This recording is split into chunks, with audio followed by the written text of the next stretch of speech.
La banthida kador kabarem ka Al Nassr ya Muhammad Salah.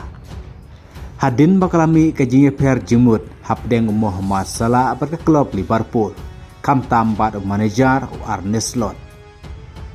Ha kabau Muhammad Salah ulaban mi madan khadu nagam daga Liverpool bersya ka Brighton la syaka Carlisle trik hakapor Preston menme. Bat kum gajing ai kublai ka khadu bat un sapedno na ka klub hakaba manager jong Liverpool Arne Slot. Ula kamru yalade bakam de kajing bakla jong u. Bat ula kamru ba Muhammad Salah haba wan syak Liverpool wan kum uta player bompat wana burom na kata ka rijeng u bat na kata kano ka klub. Kum ta haba wan syak klub Liverpool wan kum uta fil player.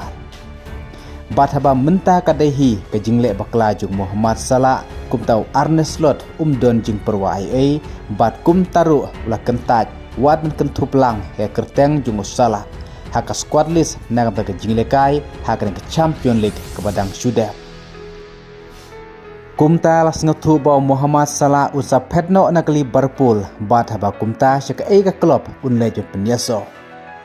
Kat kum na CEO jung ke Saudi Pro League Omar ula ong baga Saudi Pro League kan ting burom yo Salah lada unlej banile kai hakate kali. Mereka dapat kamram jong kano ke klub panyakren batu. Kum taru kat kum kubor laong panap deng baro gitim haka Saudi Pro League. Daik Al Nassr kum ke tim keban ningkong panyakren bad Muhammad Salah ban soino ya bad la penjia hak ubna Januari. Lada keji keren kan urlong sisa. Kum talas ngatu balda ensoy ke kontrak pada Muhammad Salah kador kelab banrem. Kum ta duna ki klub pedangrit Saudi Arabia kiban kenrup ningkong yau. Henry Daik Al Nassr kebakwa panjo mi madan lang haringkat urnado ban yelekai haka Saudi Pro League. Kum ta kat kum nau CEO ka Saudi Pro League Omar Mukarbel. Un peding burom bat un kementeng lada don ki klub kiban tit ya Muhammad Salah.